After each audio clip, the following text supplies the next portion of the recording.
العالمين والصلاة والسلام على سيد المرسلين أما بعد فأعوذ بالله من الشيطان الرجيم بسم الله الرحمن الرحيم الصلاة والسلام عليك يا رسول الله الصلاة والسلام عليك يا رسول الله وعلى آلك وأصحابك يا حبيب الله وعلى آلك وأصحابك يا حبيب الله الصلاة والسلام عليك يا نبي الله الصلاة والسلام عليك يا نبي الله وعلى آلك وأصحابك يا نور الله وعلى آلك وأصحابك يا نور الله. My dear Islam brothers and viewers of Madani channel, welcome back to our weekly silsila, Loving the Beloved. Alhamdulillah Azza wa Jal. If you join us in this silsila, you know that we are going through the beautiful seerah, the biography of the Prophet sallallahu ta'ala alayhi wa alihi wa sallam.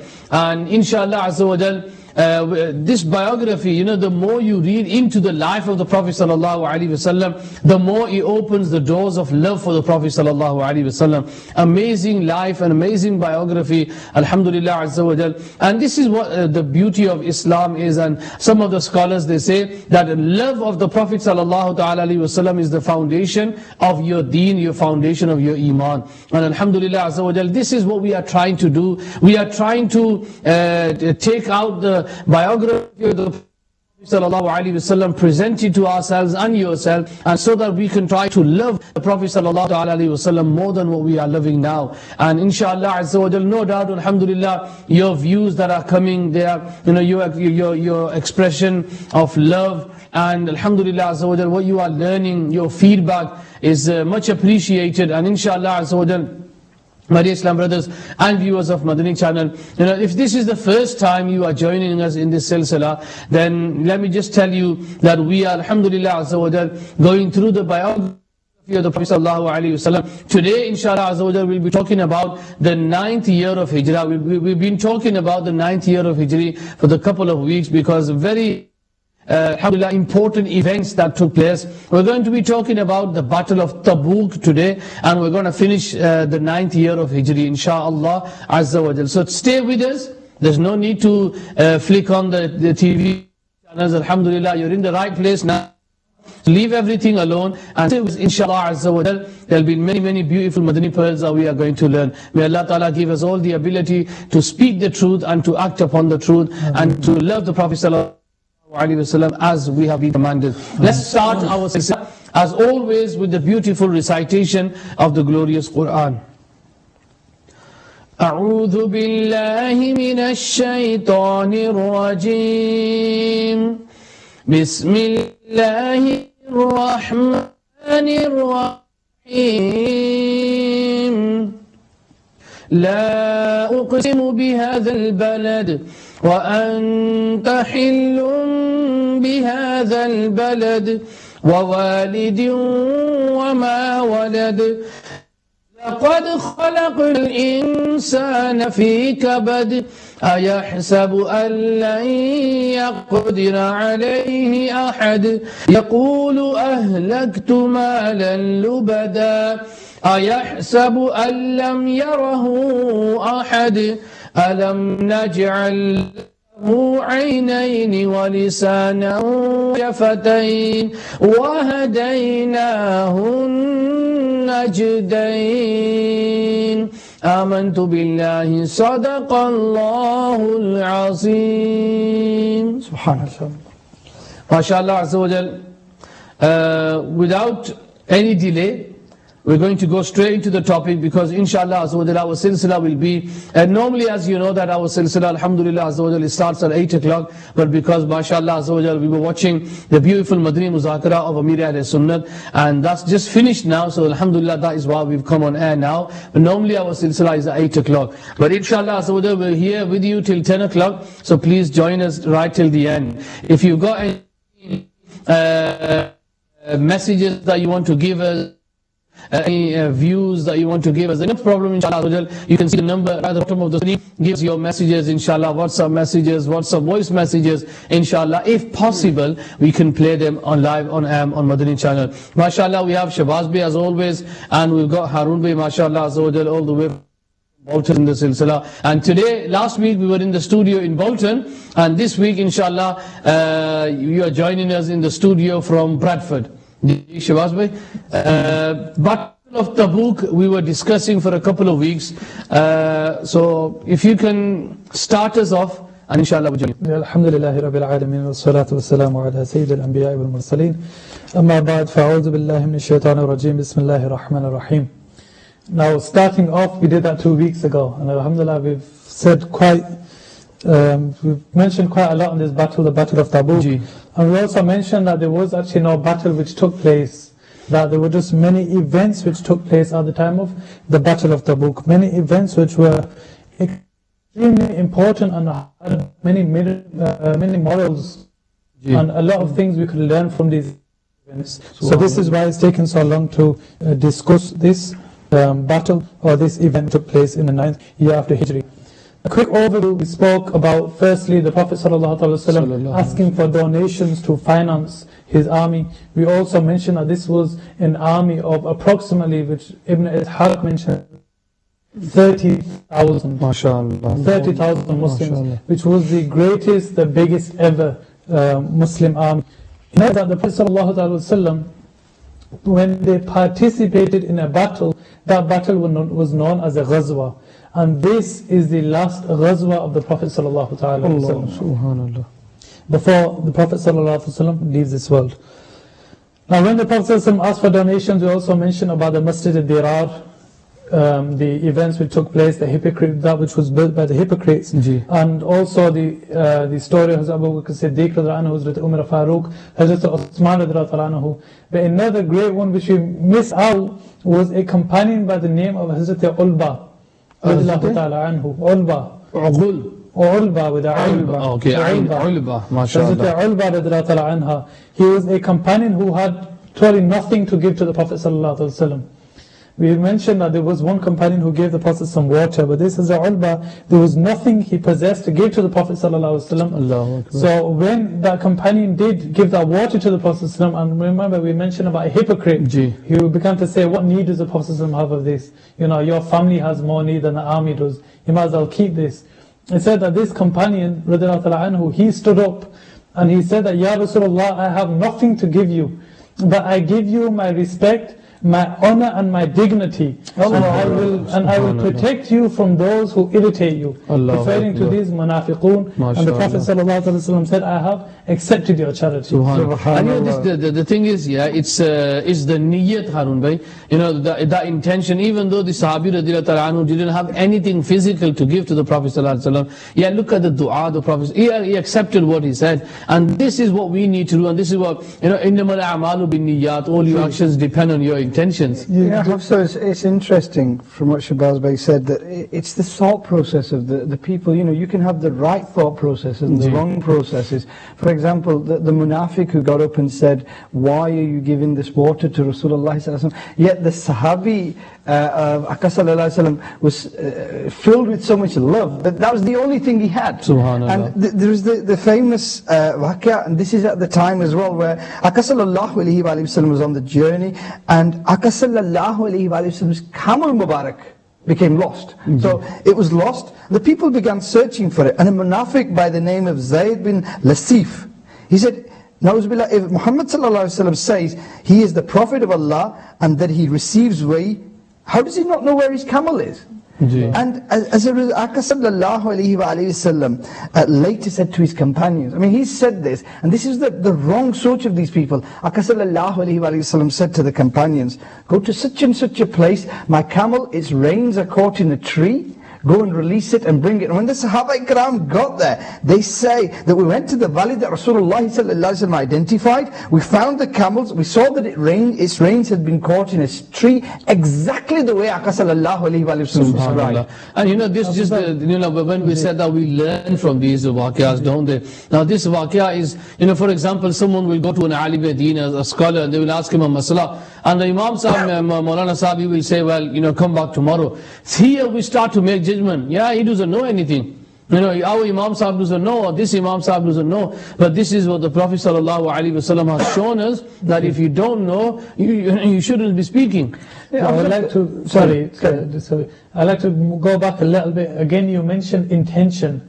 Now, in fact, you actually hit the nail on the head, you can say, because the Prophet ﷺ, after saying to this companion, Ulba, I have accepted your charity, then what does the Prophet ﷺ say? He says that there are people in Madinatul Munawwara that you, referring to the army, you have not taken a step past any valley or through any desert, except that they are given the same reward as you are. Subhanallah. The companion said, even those who are in Madinatul Munawwara, the Prophet ﷺ said, yes, those who are still in Madinatul Munawwara.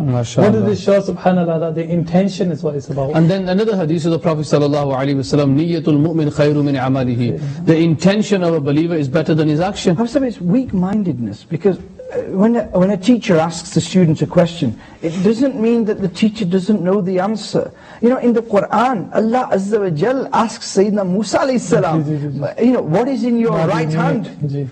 And Hazrat Musa alayhi salam then replies, but if one was to say that you only ask a question when you don't know the answer, then you're in very dangerous territory, Shabazz. But you're the learned scholar amongst us, but it's very dangerous territory.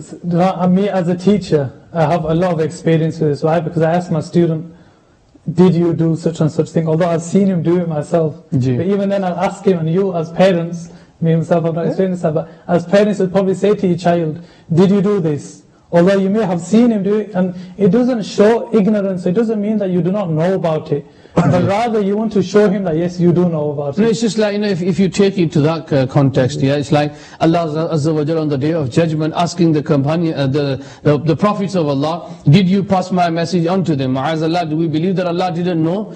So it's not that the Prophet sallallahu alaihi wasallam knew that, but it was like a lesson teaching for the Sahaba Ikram. Look at this.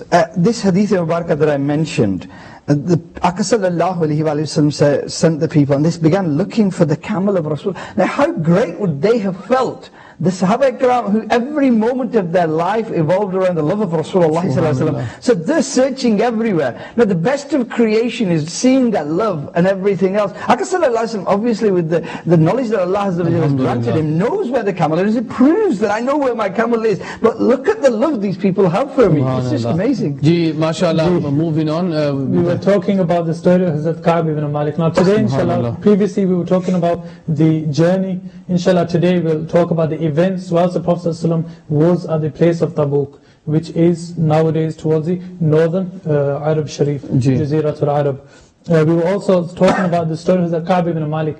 I did mention it was a 4-page long one hadith of the Prophet in Sahih Bukhari. A very long hadith, and we did begin it but we didn't get to end it. Subhanallah. Again, just as a quick reminder, when the Muslim army, when they left to go to Tabuk, there was a companion by the name of Hazrat Ka'b ibn Malik anhu, who was amongst some of the, you could say, those of the highest rank from amongst the companions. His son Hazrat Abdullah ibn Ka'b anhu, he narrates this hadith from his father, and he says that my father said, this is what my father said. Hazrat Ka'b ibn Malik anhu, what did he tell his child? He told his child about the events when the Prophet told people, let's go, why it was necessary to join this battle. So if you were not to go, then it would be a sin or a mistake. Now many people, they possess those legitimate excuses, so they did not need to go due to being old or whatever. And then we also saw some of the hypocrites, who also gave the excuses. So this battle also showed, the Prophet ﷺ and the Sahaba Ikram, basically it split the Sahaba Ikram from the Munafiqeen.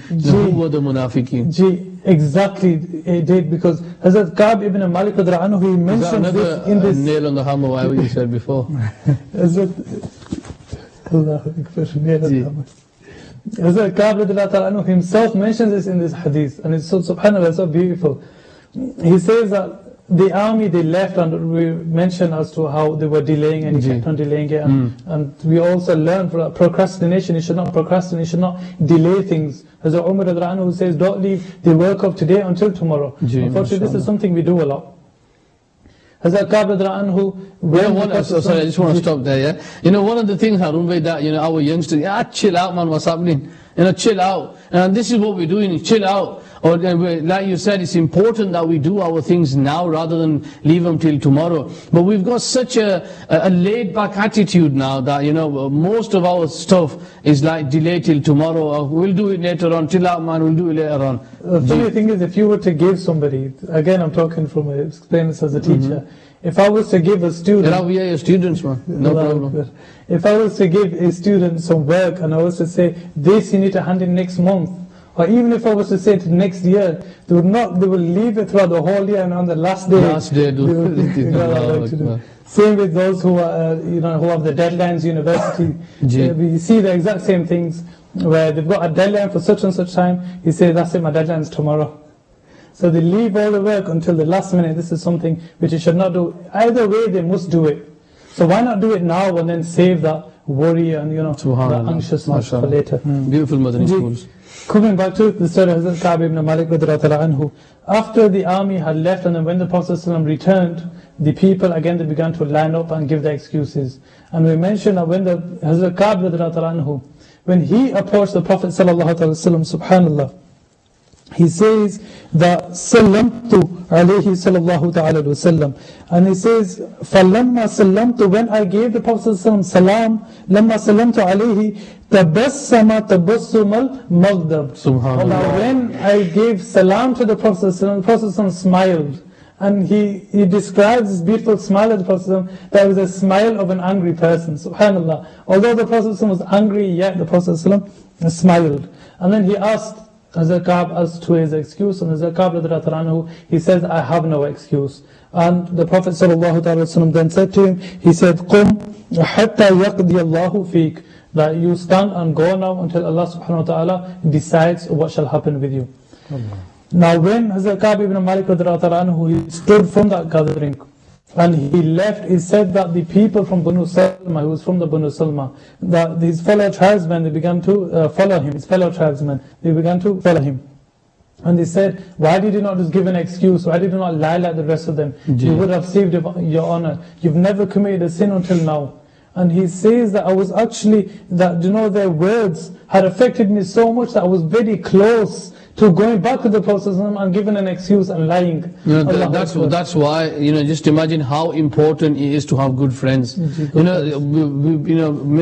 we've been through this. There might be someone out there, you've been through this where you're going towards a masjid and your friends, they talk you into it, and you're just about to join them, but you realize, no, you're right, namaz is important, I need to go for that namaz. So that's how important it is. That beautiful hadith Mubarak where sallallahu alayhi wa sallam said, and the mafhum, the rationale is that banda apne dost ke deen pe hai, you are on the deen of your friend. And it's very important, the point you make, if our friends are right. If your friends are namazi, they're going to stop them pray namaz, you will pray namaz. They're not going to stop, and they're going to waste the evening without praying. Even if you are in the habit of praying, you will look and see time, and there are chances that you will miss your salah. Just like this Sahabi, Sayyidina Ka'b radiyallahu ta'ala anhu, he was, being talked into these words, the munafiqeen. Yet, I think that, Allah Ta'ala's mercy and love of the Prophet sallallahu alaihi wasallam saved him. To press it. And then Hazrat Ka'b radiyallahu anhu is close, he says he was close, he goes, أَرَدْتُ أَنْ أَرْجِعَ فَأُكَذِّبُ نَفْسِي, that I intended that I go back and I belie myself. Allah. And then what happened, he said, ثُمَّ قُلْتُ لَهُمْ, then I asked, هَلْ لَقِيَ هَذَا مَعِي أَحَدٌ قَالُوا نَعَمْ, that was there anybody else who met the same fate as me? Was there anybody else who also said that I have no excuse, who told the truth? قَالُوا نَعَمْ, they said yes, there was. And he asked as to who these were. رَجُلَانِ قَالَا مِثْلَ مَا قُلْتُ, that there were two men who said as you said. And their names were Hazrat Marara ibn Rabi al-Umari and Hilal ibn Umayyah. And he says that these two men were good men. And the other men who had lied, they were not people except that some sort of nufq, meaning some sort of hypocrisy had been attributed towards them. Allah. Again, yes, Rafaqat, that you did hit the nail on the head. Subhanallah, this is exactly what he said, and he knew, and this was differentiating, and in fact it also shows that the Muslims at that time, the companions, they knew that such and such person was a hypocrite. But the Prophet hadn't taken action. Even nowadays, if you see someone and that person, he's probably lying, and you straight away you think, yeah, I know this guy from the past, he's always doing that. And someone who always tells the truth, you know that this person is a pious person. Just going back at the beginning of the hadith Mubarak, where it says in Arabic that Hazrat Ka'b bin Malik radhiyallahu anhu said that I wanted to, I was thinking about going back and not telling the truth. If you just read that, what the exact words he uses are very interesting. If you just read that again. He says, I'll read it from a little bit behind that also. He says, قَدْ كَانَ كَافِيَكَ ذَنْبَكَ إِسْتِغْفَارُ رَسُولِ اللَّهِ صَلَى اللَّهُ عَلَيْهِ وسلم لَكَ فَوَاللَّهِ مَا زَالُوا يُؤَنِّبُونِي. That they did not stop trying to provoke me حَتَّى أَرَدْتُ أَنْ أَرْجِعَ, until I had made my intention that I will return to the Prophet ﷺ, فَأُكَذِّبُ نَفْسِي, and belie myself. That was the bit I was waiting for. Belie myself. He doesn't say, look at the source, the Madani search of the Sahabi of Rasulullah. He doesn't say, I will go and lie in the court of Rasulullah. I will belie myself. So he's saying, I will satisfy my nafs, but I'm not lying to the best of creation. I'm actually deceiving myself here. You know, what he was comparing it to, we lie and we think we're deceiving other people. But the lesson he's giving us, we're actually deceiving ourselves. You know, just like the scholars, they mention that some you say, oh yeah, I made a fool of him. In actual fact, you haven't made a fool of him. You actually making a fool of yourself. Because, you know, to do something like that to another Muslim is not allowed in Islam. No, but it was just the words of the Hadith Mubarakah. It was just, you know, it was simple. Haruma, honestly, you should join Jamiatul Madinah. MashaAllah. Inshallah, then you learn how to read Arabic, and when you do ponder over these things, you know, you'll fall in love with the Hadith of Subhanallah, Subhanallah. It's just amazing. Allah Ta'ala give barakat, MashaAllah. Do carry on. Get an application form in tomorrow, we'll sort it out. Inshallah. Dua karein, Allah Ta'ala give me the tawfiq. Coming back to this, and then Hazrat Ka'b radhiyallahu anhu, he's asked about these two people, Hazrat Halal, Hazrat Marara radhiyallahu anhu, and he says that they were good people, so he decided to remain as he was. And then he said that the Prophet had forbidden the people to talk to these three people, these three individuals who had said that they have no excuse. So the hypocrites, they were left. Yani the Prophet ﷺ told the people not to talk to them, basically, you know, boycott them. That they're not allowed to talk to. He says, I felt like a foreigner in my own land. In my own community, I felt like I was a foreigner. He would try to speak to people and they would not reply to him, they would not even turn towards him. He said that he went, these are things which we've mentioned before, that he went to the Prophet ﷺ during namaz time. He went to the Jama'at and he would look at the Prophet ﷺ, but the Prophet ﷺ would not look back. But when he would turn away, the Prophet ﷺ would look at him. Subhanallah, Subhanallah. And then he also went to his friend Abu Qatada radhiyallahu anhu, and he says that gave him that I gave him salam. And by the way, this was in the house of Abu Qatada, nobody else was around. He says, I gave him salam for wallahi ma radda alayhi salam, but he did not reply to my salam or anything. He was totally forbidden to speak to me. فَقُلْتُ يَا أَبَا قُتَادَةَ, so I said, Abu Qatada, and I said this again and again. He says, هَلْ تَعْلِمْنِي أُحِبُّ اللَّهُ وَرَسُولَهُ, that do you not know that I do love the Prophet ﷺ, I do love Allah subhanahu wa ta'ala and His Messenger. And he said that he looked up in the air. He didn't reply, he looked towards him. He looked up in the air and he said, فَوَاللَّهُ وَرَسُولُهُ عَالَمُ, that Allah subhanahu wa ta'ala and His Messenger know best. He said that he began to cry. فَفَادَتْ عَيْنَايَ, that he began to flow from my eyes, and then he left that place, he left his friend and he went back again. So basically his only hope, which was his best friend, even his best friend, subhanAllah, look, they were in the vicinity of their own home. And he could have spoken to him, this was his best friend. Yet, because it was the order of the Prophet ﷺ. I said, this is what true friendship is. You know, when this Sahabi radhiyallahu anhu wasn't talking to his best friend, because he was the command of the Prophet ﷺ. Now this shows us that when there is a command of the Prophet ﷺ, then no one is above that. You know, even if his parents, even who that person is, the Prophet ﷺ is beyond and, you know, above everyone. Hadith Mubarakah, where the love of Aqqa needs to take precedence over everything else in the world. And so the command of Rasulullah, because we have a problem.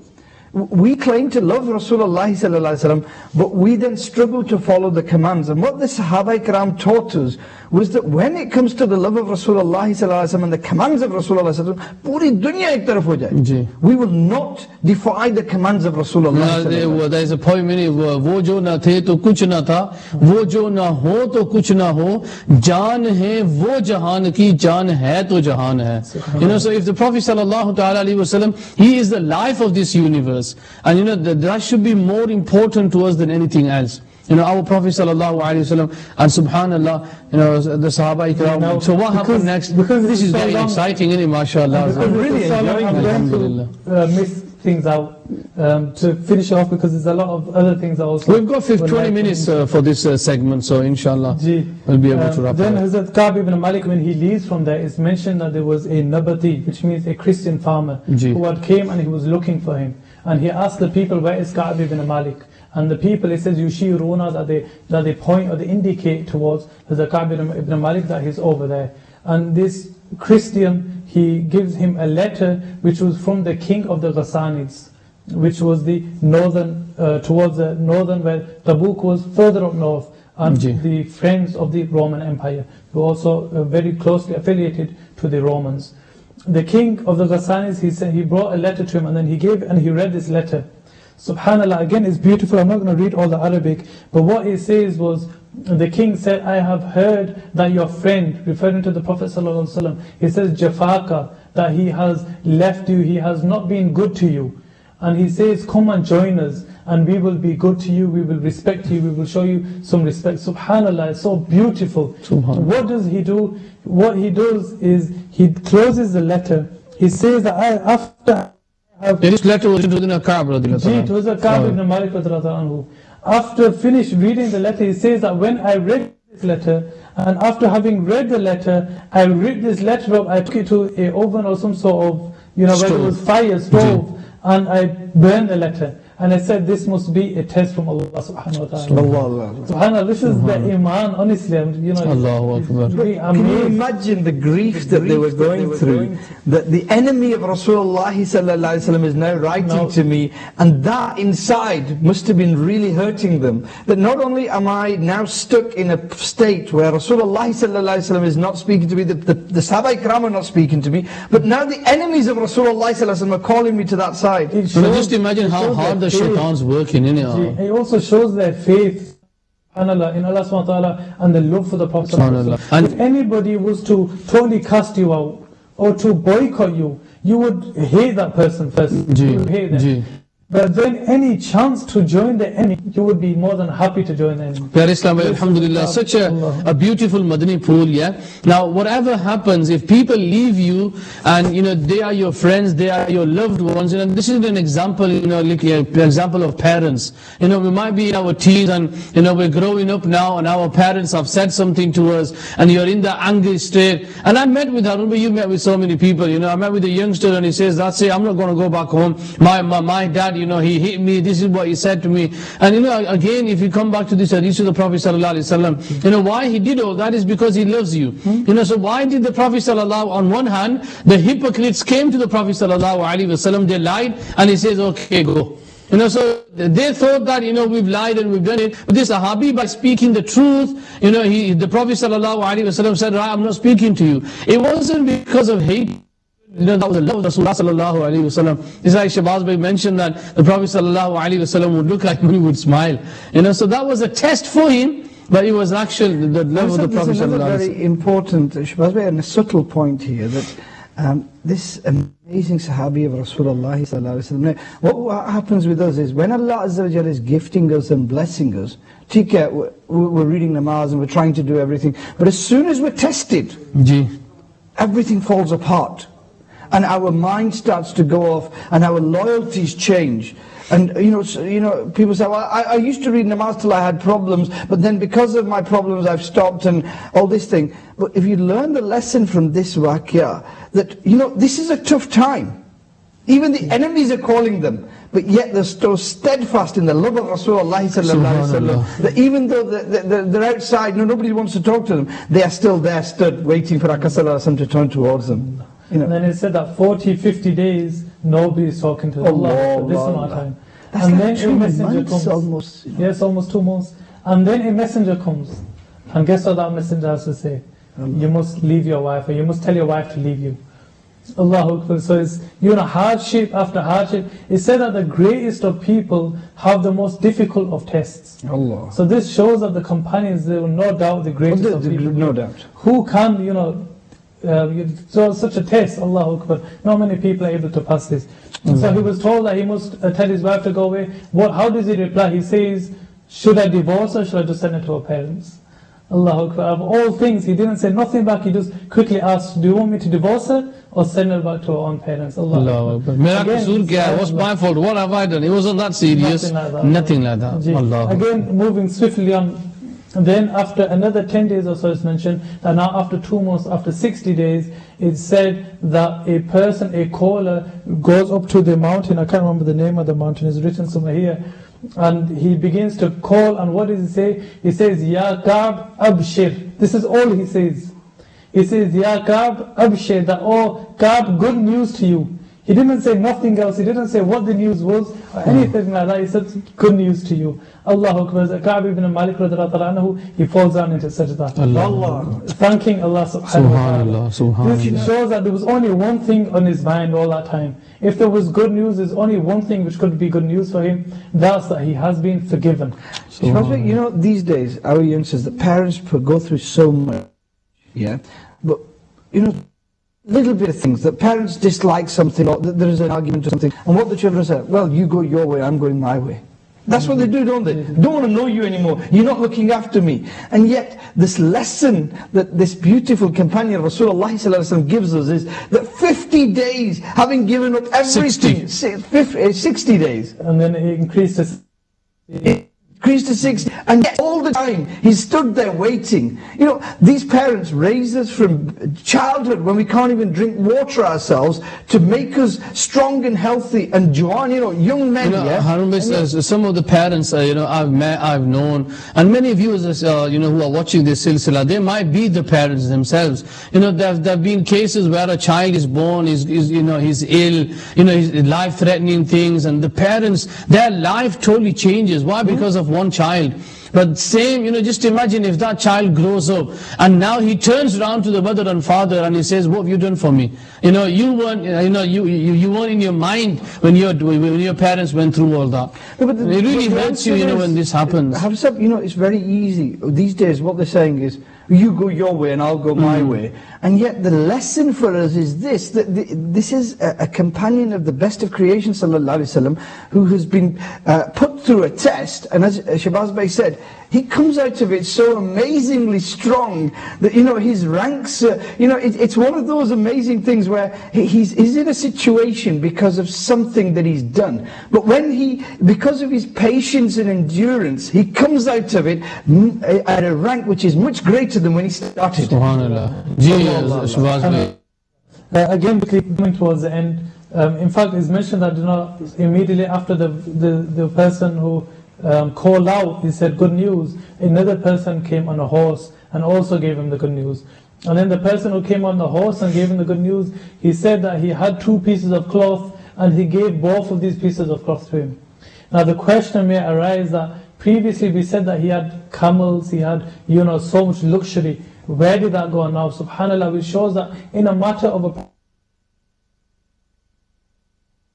only 2 months, he had given all of his wealth, or most of it, or a lot of it. And then to go to him, he had to borrow 2 more garments to go to the Prophet ﷺ. And when he did go to the Prophet ﷺ, he said that, Ya Rasulullah, and he says that because I am so happy I've been forgiven, I would like to give all my wealth in sadaqah. The Prophet ﷺ said, don't give all your wealth, give some of it. It would be better for you. So from this we also learn that you don't give all your wealth, or if you only have a little bit of wealth, you do not give all of it in charity, but you give so much that it will not affect you or affect your family. It reminds me of one Islamic brother.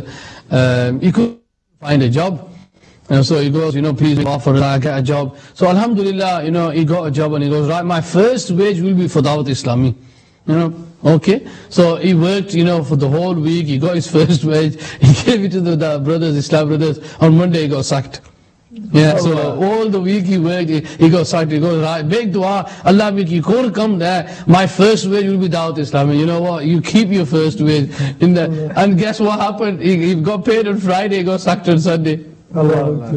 But Hamza, a lot of brothers have a lot of jazba. There was one Islamic brother, and he came to us and he said, look, the new pound coins were out, and he said, I've made niyat that the first 100 that I have from my work, I'm going to give in the way of Allah.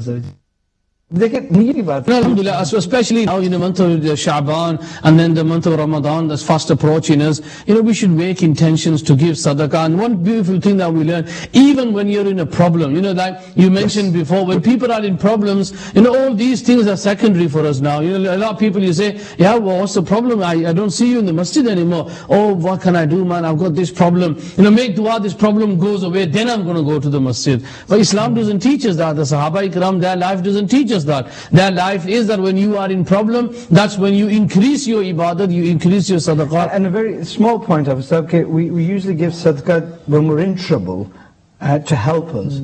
But if we continually spend in the way of Allah Azza wa Jal, then that would protect us. So the calamity won't befall us because we're giving sadaqah regularly. And that's what the Buzurgan Deen taught us. And we'll finish here that when he did come to the Prophet sallallahu alaihi wasallam, subhanallah, beautiful, it says, وَكَانَ رَسُولُ اللَّهِ sallallahu alaihi wasallam إِذَا صُرَّ إِسْتَنَارَ وَجْهُهُ حَتَّى كَأَنَّهُ قِطْعَةُ قَمَرٍ. He says that, and the Prophet sallallahu alaihi wasallam, when I came to him, and the Prophet became happy. And whenever the Prophet ﷺ would become happy, his face would shine like a piece of the moon. Subhanallah. Subhanallah. MashaAllah. So this was a very beautiful waqia of the Battle of Tabuk. And no doubt, alhamdulillah, for the past three weeks, I think we've been talking about the Battle of Tabuk. So many... We could go on possibly for another 2 weeks. MashaAllah. Inshallah. So alhamdulillah, there's so many things that we learn, so many Madani pearls. This is what the beauty of the life of the Prophet ﷺ is. And seriously, I would like to invite the Islamic brothers and the viewers of Madani channel who are watching this silsila, pick up the seerah of the Prophet ﷺ. And alhamdulillah, Maktabatul Madina has printed the book, alhamdulillah, Seerat Rasul Arabi. Seerat Rasul Arabi, and then there is another book, Seerat Mustafa by Abdul Mustafa Azmi rahmatullahi ta'ala. A beautiful book, and if you buy these books, you can go online, you can get them delivered to your door, and in English it's available as well if you go to the Maktabatul Madina website. So alhamdulillah azza wa jal, instead of reading other biographies, and spending a lot of time on social media, wasting our time, sit down, learn the Seerat of the Prophet sallallahu alaihi wasallam, you're going to benefit from that. Shahbaz bhai, we're gonna, this is the 9th year of Hijri that we're talking about. Now moving on, after the Battle of Tabuk, there came a time when different foods, tribes used to come. We've not spoken about the events which actually took place when the Prophet arrived at Tabuk. MashaAllah, okay. If he allows, inshallah, to speak. We've got 10 minutes, MashaAllah.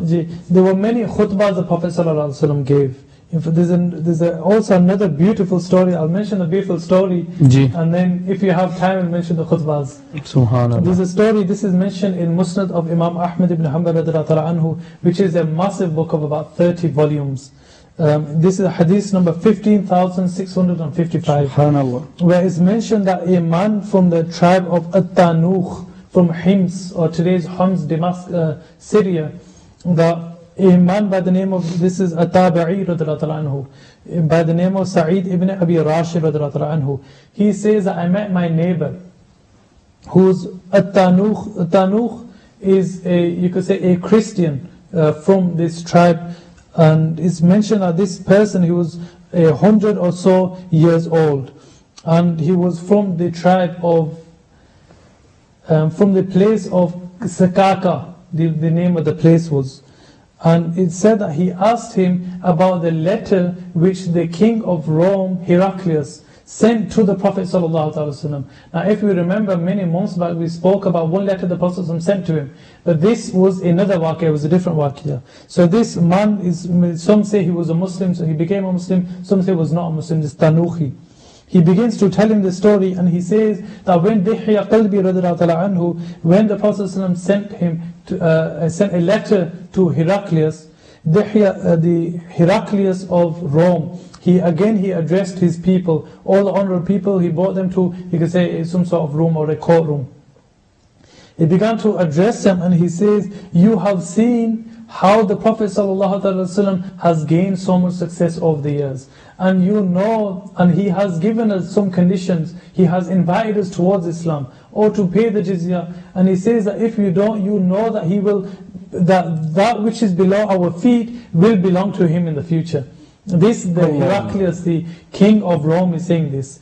And then it said that, he says to the people, he says that, why do you not just, Or why do we not either accept his religion? Now remember, this was the king of Rome. And this is the king in them days was different to kings now. Why? Because like we have in the Anglican church, where you have the king who is also the king of the church, not only the king of the people. So these people they were, you could say, strict and very strong on their deen, on Christianity. And it said that they began to run, trying to get to the doors to tell the people that this is what he's trying to say, that our king wants to accept Islam. When he sees this happening, he says that I was only joking. We've heard of this before too. He says, I was only joking.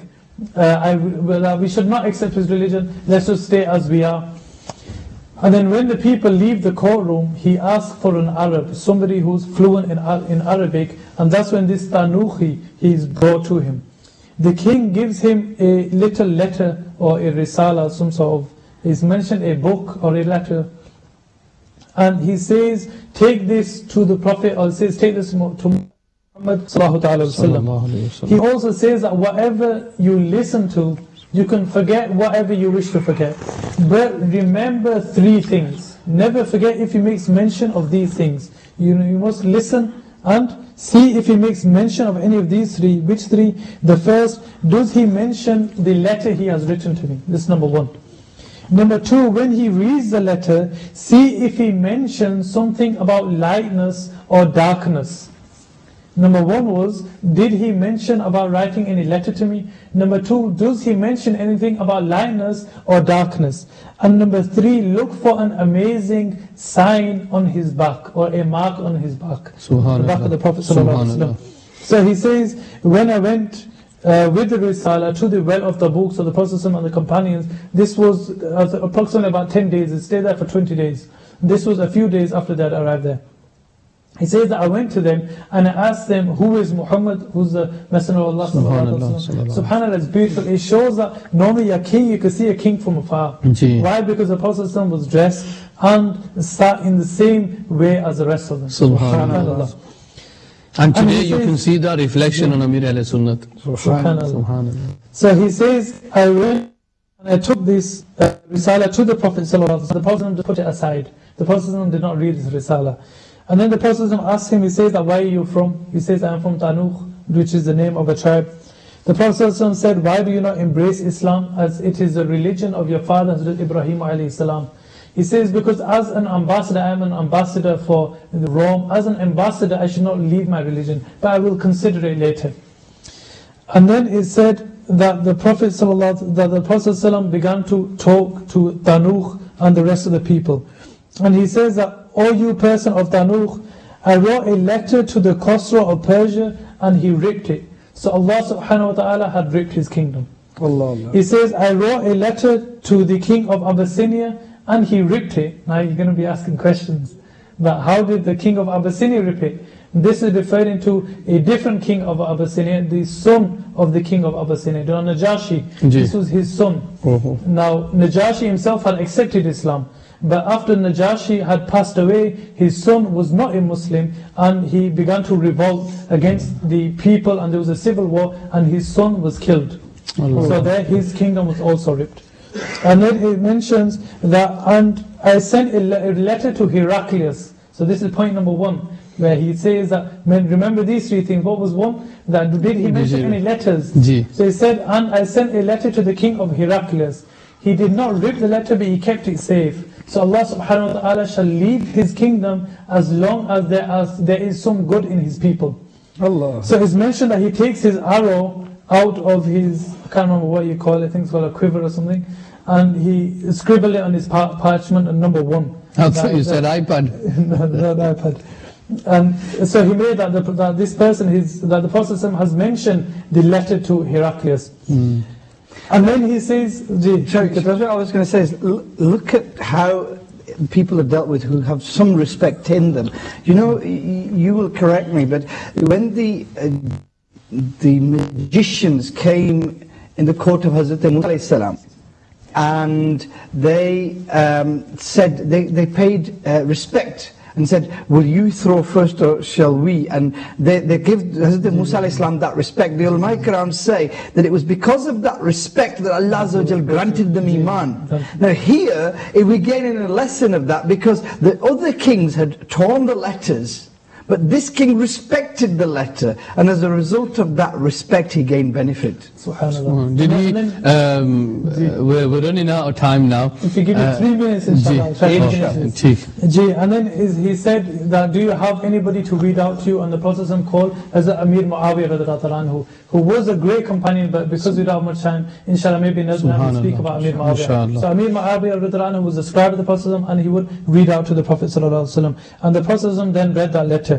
In that letter, there was a question posed to the Prophet ﷺ, and it read that you pretend to invite me to a paradise which is as broad as the heaven and the earth. If that is the case, then where is hell? Heraclius is asking the Prophet ﷺ. How does the Prophet ﷺ reply? He says, Subhanallah, وَأَيْنَ اللَّيْلُ إِذَا أَقْبَلَ النَّهَارِ. And where is the night when the day comes? Subhanallah. So now, again, he's making a note that the Prophet mentioned night and day. Subhanallah. And then the Prophet says to this Tanukh, he says that you are an ambassador and we are indebted to you. But because we are traveling, I do not have nothing to give you. So they would give those people, those who were the messengers, the ambassadors, they would give those things to take back with them. The Prophet said, I have nothing. It's mentioned, and then there was a companion who said, Ya Rasulullah, I have something, I shall give it to him on your behalf. And the person who was narrating this hadith, he asked him, who was that person? He replies, that was Uthman ibn Affan, Uthman who gave him a garment. And then the Prophet asked, who will take him to their house and feed him and leave him there overnight? As Uthman who then takes him to his house. The next day when he woke up, and in the house, in the tent. To the tent, sorry, yeah. Or wherever they were. And then the next day he got up, and he was ready to leave Tabuk to go back to the Roman Empire, to go back to the Roman king. And he said that when he was about to leave, the Prophet ﷺ said, Ta'ali ya akha Tanukh, that wait up and come over here, O brother of Tanukh. And then he says that I came to the Prophet ﷺ. And the Prophet ﷺ, he says, come behind me. And he says, I came behind the Prophet ﷺ. And the Prophet ﷺ, and he says that then the Messenger of Allah ﷺ, he took off his qamis and he says, look at that which your king asked you to look. Allah. And look at the sign which will amaze you, the sign of prophethood. And then he looked at that sign and he went back. Subhanallah. My dear Islam brothers and viewers of Madani channel, inshallah, we'll go through the seerat of the Prophet sallallahu alaihi wasallam, the Battle of Tabuk, many events, and surely there's many things that we can talk about the Battle of Tabuk, but we've got to the end of our silsila, our segment, inshallah. So our next segment, which is going to be prophetic wisdom, and that's where we discuss about a very beautiful hadith of the Prophet sallallahu alaihi wasallam. Sallu ala al-Habib sallallahu ta'ala ala Muhammad sallallahu ta'ala alaihi wasallam. Ji Shabazz bhai, I'm sorry, you can take a sip and then you can let us know which hadith today we're talking about. Ji, today's hadith is from the Sunan of Abu Dawud radiallahu anhu. MashaAllah. The Prophet sallallahu alaihi wasallam, this hadith is narrated and by Imam Abu Hurairah radiallahu anhu. He says that the Prophet of Allah sallallahu alaihi wasallam, he says that ad-du'a'u mukhul ibadah. Subhanallah. That the dua is the mukh. The mukh means the brain. That dua, seeking supplication, is the brain of worship. MashaAllah. Now, sorry, you were drinking your tea as well. The Prophet sallallahu alaihi wasallam, in fact, in the Holy Quran, it says, وَمَا خَلَقْتُ الْجِنَّ وَالْإِنسَ إِلَّا لِيَعْبُدُونَ. That the jinns and the humans were not created except to worship Allah subhanahu wa ta'ala. So the sole purpose of man and jinn being upon the earth is, you could say, ultimately just the worship of Allah subhanahu wa ta'ala. Everything else is, if you say the whole world is temporary, is transitory, and also, very short. We have people sometimes say, yeah, if you don't work, how are we going to earn our money? And then, you guys are only talking about namaz, deen. There has to be dunya with the deen. We don't. In fact, this is just one point to shed on this, is that what dunya means is that which takes you away or that which distances you from religion. So that's the beauty of deen it. and dunya, but is the dunya you can also make your deen. Again, the beauty of Islam is that when you go out for your duty, for your jobs, and you are doing it for the sake of Allah Ta'ala, and not to please any other but Allah Azza wa Jal, and you're earning your halal money, that is your deen as well. Shahbaz bhai, the Hadith Mubarakah you mentioned. Again, I just want to mention one part that I mentioned, sorry Harun bhai, that sometimes people say that, okay, we do go out to work, but if there is, if you're missing your namaz, then that is not the deen, that is now the dunya. That is a very good point. The point that I was going to mention was, Shahbaz bhai mentioned the Hadith Mubarakah where, in essence, dua is the essence and the pinnacle of your ibadat. Now, when we go out to work, you mentioned work. Have you ever come across a mazdoor, a labourer, who will labour all day, but then when it comes to his wages, he says, don't worry. Yeah, I don't want it. I don't want it.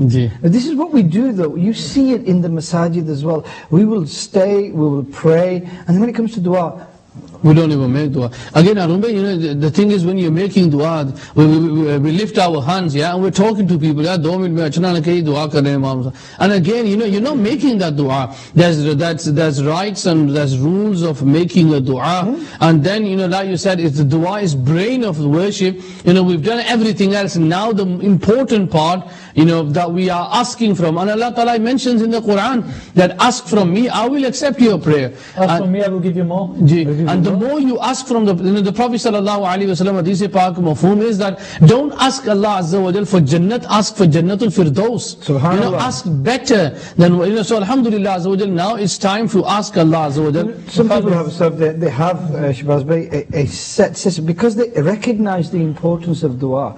What they've done, Hafiz Saad, is they've sat down and they've learnt a dua, maybe in their own language, because dua you can make in any language. It's your relationship with Allah Azza wa Jal. And what they've done is they've learnt a full dua where they ask for their forgiveness, they ask for protection from calamities, they ask for forgiveness for their parents, they ask for the forgiveness of the ummah of Rasulullah sallallahu alaihi wasallam.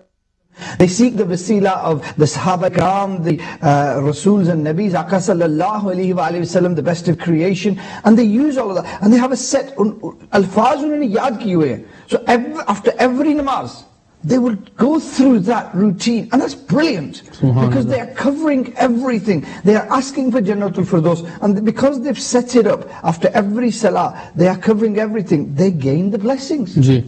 And this is what Islam is about. You ask Allah, and Allah Ta'ala Himself, He says that, who is there to ask me, I will fulfill His wishes. But again, just think to yourself that, how do we ask from Allah Azza wa Jal? A lot of time people say, maybe I've been making dua for a long time, my duas are not accepted, and my problems are not being removed. It's because we're not making the dua properly.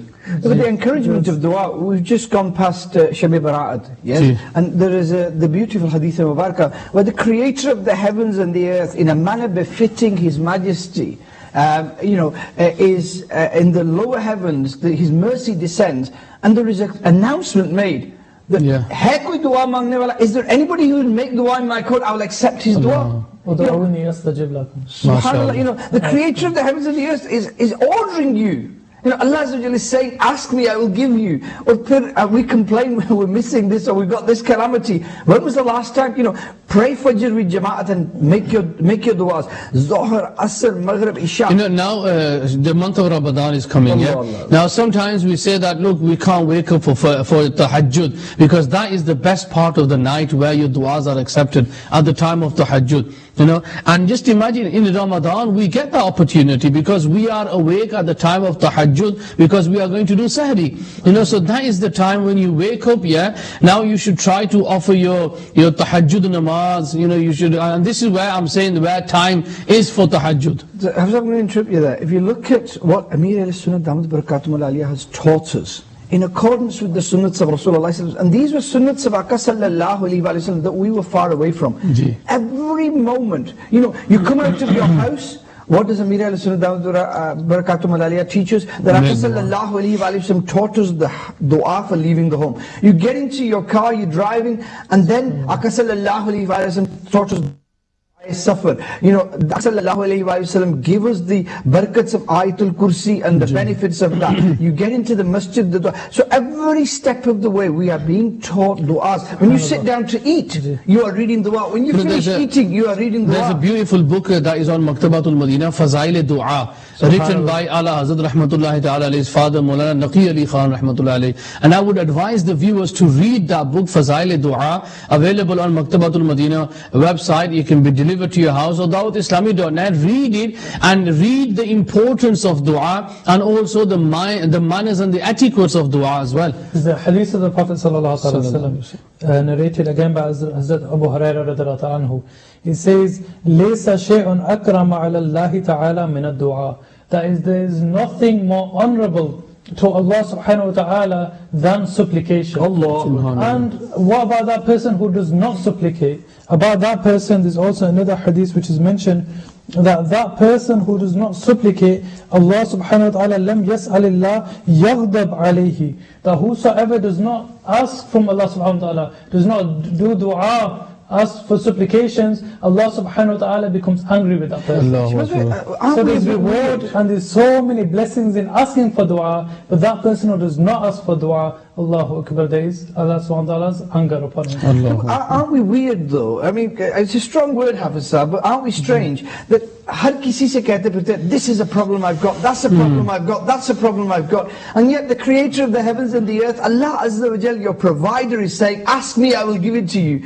और अल्लाह ताला से मांगना हमें नहीं आया, लेकिन लोगों से ना we go around begging people for help, or we go around asking people and complaining to people. You know, rather than saying Alhamdulillahi Rabbil Alameen, Hafiz Sahab, Allah Ta'ala ka shukr, we complain to people. What we should be saying is Alhamdulillah, Allah Azza wa Jalla has blessed me. And in tanhai mein, you know, when we're on our own, alone, we should humble ourselves in the court of Allah Azza wa Jalla and ask for whatever you need. You know, and if you look at the seerah of the Prophet Sallallahu Alaihi Wasallam, how he used to make dua. Lage hatu inshallah Azza wa Jalla, you know what Amir al-Sunnat has taught us how to make dua, is when you make the dua, have your palms facing towards the Qibla. Yeah, like this. You know, you can either join them or you can have them like this, but it's better to have them like this. You mean obviously hatu ka qibla asman. And then when you are making dua, lift your hands either to your chest level, your shoulder level, or above your head like this. So these are some of the manners of making dua. Now if you ask the question, have we ever made dua like this?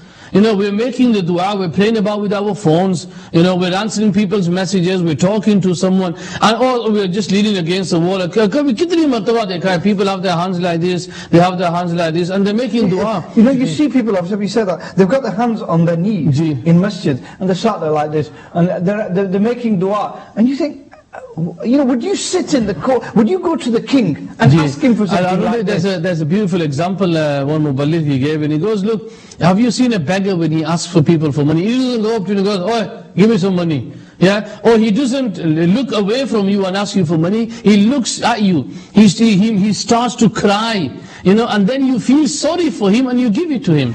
And this is exactly how we should make dua. You know, cry in the fear of Allah. You know, look at the mercy of Allah Ta'ala. Allah Ta'ala will inshallah Azza wa Jal fulfill your wishes. And then that beautiful hadith of Barakah that Hazrat Umar Farooq radhiyallahu anhu narrated, you will correct me, Shahbaz Bhai, but your du'as are suspended between the heavens and the earth, and you recite Durood Pak before and Durood Pak after your du'as, Allah Azza wa Jal will accept them. How easy is it? Durood Pak padhe, jo chahe mange. Amir al-Sunnat has taught us a beautiful way. Alhamdulillah Rabbil Alameen, wassalatu wassalamu ala Sayyidil Mursaleen. Hamd bhi ho gayi, Durood Pak, we've done that as well. Now make dua, and at the end recite Durood Pak and Ameen. There are two quick issues I would like to address, inshallah, before we finish. Both. So there are no issues, they're going to be dealt quickly. Both from the hadith of the Prophet sallallahu alaihi wasallam.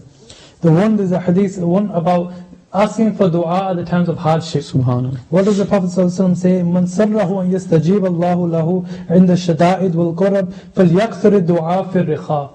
That whosoever wishes for his du'as to be accepted when he is in hardship or when he is in any difficulty, then he should increase his du'as at the time of ease. Allahu Akbar. First one. Why? Because we only turn towards Allah subhanahu wa ta'ala when we have a We're problem. the like in opposite. moments. हम जब मुसीबत आती है तब दुआएं मांगते हैं. जब ease होती है, we don't want to ask Allah Azza wa Jal. So Then if we're we do easy. Why? Because we're easy, aren't we? ठीक है जी, हो So गया. if you do wish for a dua to be accepted at the time of difficulty, then increase your du'as at the time of ease. You know, sometimes, Harun Bhai, you know, this has happened so many times. You know, a person, you know, you see that he's in problems, but he's not going to make that effort himself. Even when they come to take ta'wizat and you give them a wazifa, you know, read this wazifa.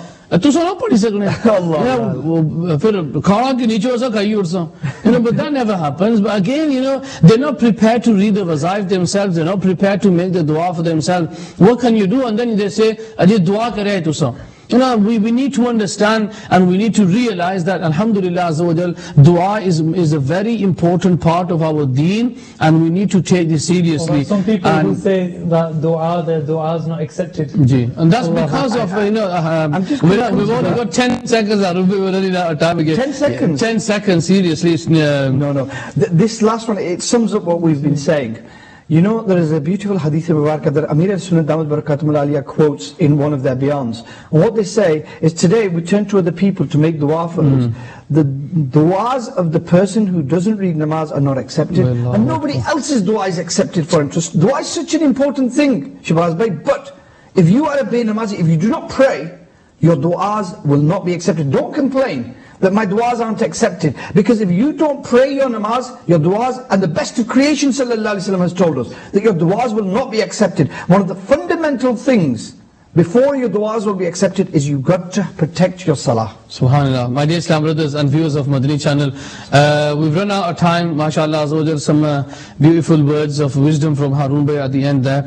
I hope you've not only enjoyed this silsila, but I hope Alhamdulillah Azza wa Jal, you've learnt a lot of things from this silsila. And seriously, every week when we come to this ijtima, you know, we don't sit here as we know everything. We learn from, Alhamdulillah, Shahbaz Bhai, beautiful Madani pools. Harun Bhai gave us a lot of Madani pools as well. So there's a lot of things that we've learned today. Please try to implement them on your lives, on our lives, and inshallah Azza wa Jal, today maybe, we're not quite sure yet because it all depends on the moon, maybe this was the last silsila of loving the beloved just before Ramadan. If Ramadan starts next week on Friday is the first Taraweeh, then I'm sorry, we won't be able to come live on the loving the beloved. But good news for you, inshallah Azza wa Jal, we will join you live, but at the time of Sahri. Alhamdulillah Azza wa Jal, our beautiful silsila, blissful Sahar, inshallah Azza wa Jal, is going to start in Ramadan, 1:15 in the morning till 3 o'clock. So please don't forget to join us in Ramadan, where we've got a very beautiful lineup of not only topics but something different